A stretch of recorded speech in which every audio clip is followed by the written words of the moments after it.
या मुद्द्यावरून हा मेळावा सुरू होण्यापूर्वीच शिवसेनेकडून ठाकरेंच्या शिवसेनेवर टीका सुरू झालेली आहे।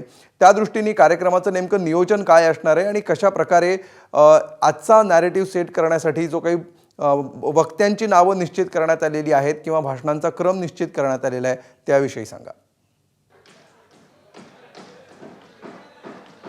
जी माहिती आपण घेतली त्यामध्ये प्रामुख्याने 3 भाषणं असतील, ज्यामध्ये संजय राऊतांचं भाषण असेल, आदित्य ठाकरेंचं भाषण असेल आणि मग शेवटी उद्धव ठाकरेंचं भाषण असणार आहे।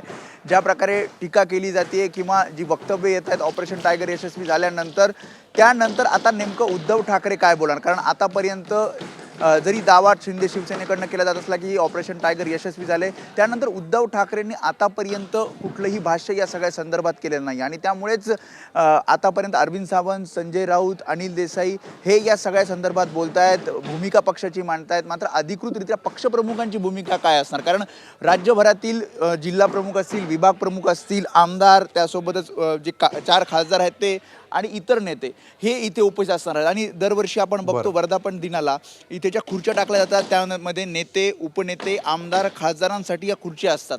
तर यावेळी आता त्या 6 खासदारांच्या खुर्च्या नसतील, कारण ज्या प्रकारे माहिती मिळते ते 6 खासदार पूर्णपणे शिंदे शिवसेनेच्या पक्षात विलीन झालेले आहेत। त्यांनी एक वेगळा गट स्थापन केला होता आणि त्यामुळे निश्चित या सगळ्या पार्श्वभूमीवर आता हा मेळावा होतो आहे।